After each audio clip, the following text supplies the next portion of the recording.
Well, howdy, nearly senior citizen here. Greetings, boys and girls, and I forgot to put this on, but I'm going to put this on right now. It is another brand new day. It is Tuesday morning, I believe.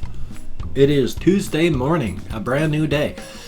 And I would like to thank every single person who has donated to my GoFundMe campaign, all my Patreon.com patrons. I would like to thank everybody who has donated to my PayPal. Hokey smokes, I got hit. I was not aware of how much they were going to take out of my disability. In the letter that I got from the government saying that they were going to take money out of my check, they did not say how much it was going to be. They just told me it was coming out. When I called Social Security to say, is there anything I can do? Because I tried to appeal it, but they said if it was our decision, you could appeal it. Because it's coming from an outside agency, there is no appeal. So I called them up to find out, couldn't, but then they didn't know how much it was going to be. It hadn't been forwarded to them. So it was a mystery until it happened. Well, it hit. It was a couple $100.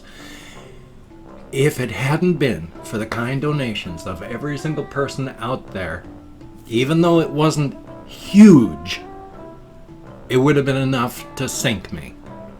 I've been barely treading water with just, water right here, and I'm barely staying above it. This would have been enough to yank me down, and I don't know if I could have made it back up to the surface. So thank you, each and every one of you out there that has helped me out. It is appreciated. Hokey smokes, let me tell you. So thank you. It's enough to keep me afloat for now. Now, I've been looking around just out of curiosity because I came from Bellingham, Washington. I've talked about that. It's right up, there's Washington, there's the United States of America, and then there's Washington State up here, and then if you take a Washington State like this, right up in the corner is Bellingham, Washington. Now, there's the sound because Washington State is split into thirds, and 1/3 of it is split almost completely off as a peninsula.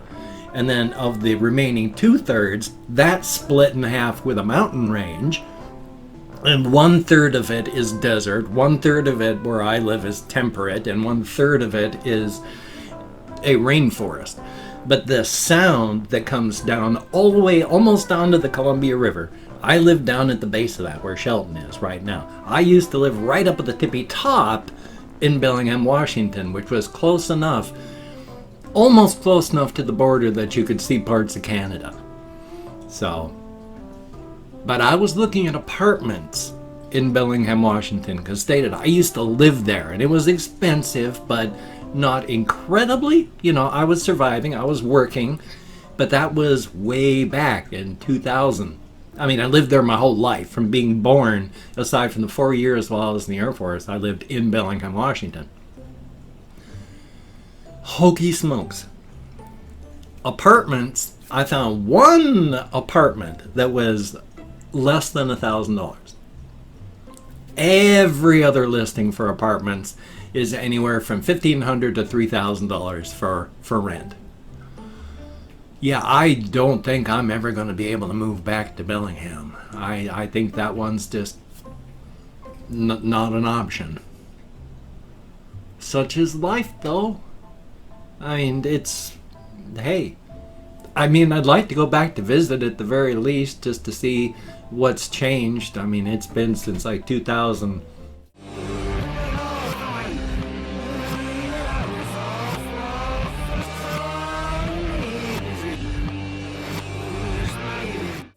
Well, I got married in 2002. My wife had heart surgery in 2004, and then we moved down here to Shelton like 2006, 2007. So, but I'd moved from Bellingham to Blaine, which was, I've mentioned before, is so close to Canada that actually there is a park with basically the border running right through the middle of Blaine. Where we lived, there was a park, is still Peace Arch Park, and you can walk up there to the park. It's like from the house that we lived in was like 3-4 blocks, and so you get there in the park, and it's a nice park, and if you walk You know, northward, there's no signs, but suddenly you're in Canada. It's just, Blaine is so on the border of the US-Canadian border that you walk into Canada when you walk into the park. So I lived there for a time until my wife was out of surgery, and then ended up first in a nursing home and then to an adult family home, and then we moved from there to Olympia for a year. And then we moved good lord, that got worse after I cleared my throat. And then we moved after a year from Olympia to Shelton. But now one of the main things that's kept me here in Shelton good golly Miss Molly, keeping me here was my children. They lived in Shelton here, and that was one of the main reasons that I wanted to stay in Shelton when I found a new place. Well, because the whole rent situation, my brother and sister-in-law, I don't know where they live right now. They had to move out of their house, so they were unsure of where they were going to be moving the last time I talked to them, about a month before they had to move. So I need to call them up and ask them where they are and such. So, but it's bad everywhere. I mean, it's horrific, nightmarish. But such is life. I mean, life is nightmarish, brutal, and short. Nature is red in tooth and claw, after all. And it's true. I mean, I think about this one a lot, where civilization really does cut us away from what the rest of the world is like. And really, I mean, it is kill or be killed, either eat or be eaten. I mean, even the plant life, you look at the plant life and you think, oh, it's not that bad. It's they're just living. They're living in harmony with the world. Oh no, on their level, plants are engaged in warfare so nightmarish. It is a real nightmare. They're engaging in not germ warfare, but chemical warfare against each other. There's plants that have natural pesticides, not pesticides, but planticides, whatever the term is now, I can't remember. But they're chemicals that they make kills everything around them so that they can grow and exist. And then others that reach out and tangle and strangle. There is war going on out there. When you look at plants, if you have greenery outside, if you have a forest, that is war. They are fighting in slow motion. It is not a friendly world we live in. It's kill or be killed, eat or be eaten. And unfortunately, that is true. But our civilization cuts us away from that sort of thing. And it's good to be cut away from that sort of thing. But I think that's one of the other reasons that, like, post-apocalyptic fiction and movies and stuff are also kind of popular, because it throws people out of civilization comfort zone and back into the world of nature being red in tooth and claw. And can you survive going back to that? Whether it's a natural disaster or not a disaster, but just an evolution of society, or a supernatural, quote unquote, supernatural type disaster like a zombie apocalypse. It's just suddenly civilization isn't there to protect you, and nature is red in tooth and claw. So that's why I find them fascinating.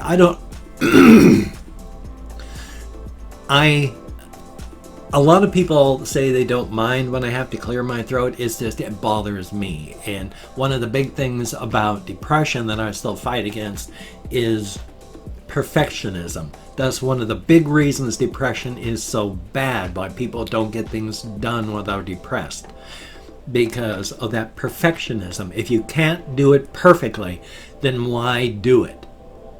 And so this is, I'm trying to do my vlog perfectly, but then there's this. And so because I am unmedicated in my depression, I have huge depression issues with that, including the perfectionism, which is one of the reasons I haven't gotten a lot of stuff done yet. But I'm working, I mean, creative stuff, not other stuff, not trying to make phone calls and pay rent and stuff like that. But the creative endeavors where it's, if I can't do it perfectly, then why do it? You know, I understand that, but when you've got the stuff running all the time, you may be able to consciously tune out the noise, but it's still being heard subconsciously, and you can be aware of it and you can fight it, but it's still going to affect you. All you can do is do your best to make it affect you as little as possible. Thumbs up for that. In 1982, I went into the Air Force. This is nightmare stories. It's kind of nightmare stories. This is just suddenly talking about my youth, because people have asked about this. I took from, I honestly can't remember if I took an airplane from Bellingham into Texas, where Lackland Air Force Base basic training is, and then had to take a bus from the airport to Lackland, or if it was just a bus ride the whole way. That is actually a detail I can no longer remember. But I remember when we arrived there, it was late. And so they actually provided us with a hot meal and a bit of calm before the storm, because the storm started pretty quickly. When you get a whole bunch of young men who don't know what's going to be happening, but they're very anxious, and then you get the drill instructors who get you into the big dorm room and then start screaming at you all to take your clothes off, run in and get showered. That was terrifying.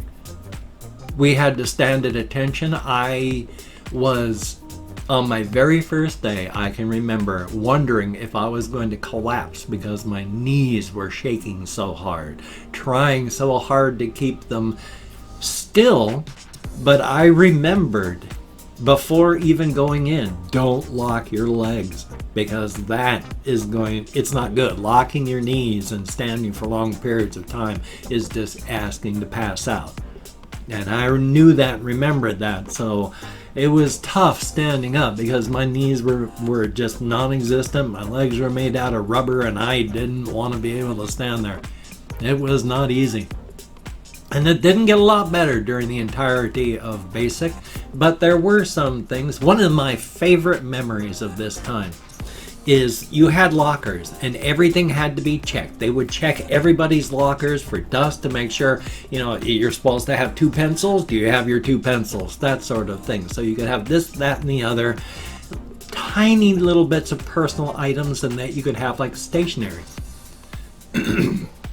For whatever reason, on a weekend, we had not base privileges, but we were allowed to go to BX, base exchange. Boy, it's been so many years. And I bought some stationery and some comic books. And then when I got back, I just threw the paper out and we all there read the comic books. And it was great. Everybody was reading. I got to read my stuff. Everybody got to read, and it was awesome. And then I stored the comic books inside of the stationery box, inside of my little locker. So that was fun on inspection day when they dragged out our lockers and the little things, the drawers, and then they inspected ours. And the guy basically reached into mine and started stirring it with his hand to make sure everything was okay. So everything's bouncing around, including my stationery box with, it's only got a little tiny lid on it like that. And it did not pop open. And I was so thankful when he went on to the next person, because that would have been enough, actually, to have gotten me taken out of the program at that point and started all the way back from zero. And I was halfway through the process at that point. So I was pretty glad that stirring did not pop the lid open. Thumbs up for that. Yeah, it was hot, and every morning one of the first things you had to do is you had like 30 seconds to get dressed and your boots on and downstairs, and then we ran. We ran.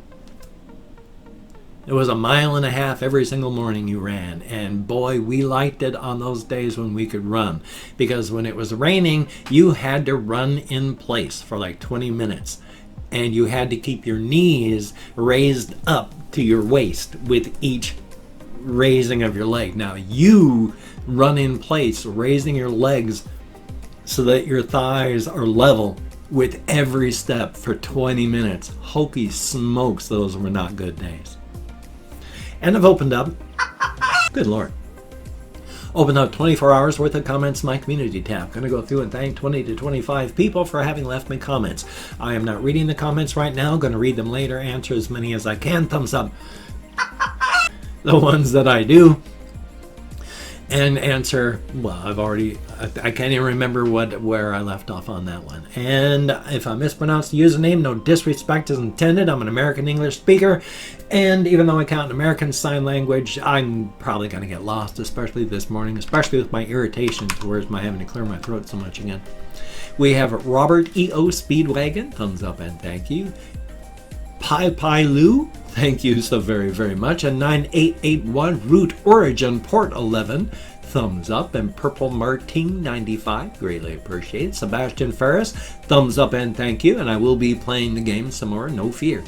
Sherry Myers, greatly appreciated. And Paladin Walliam, thumbs up and thank you so much.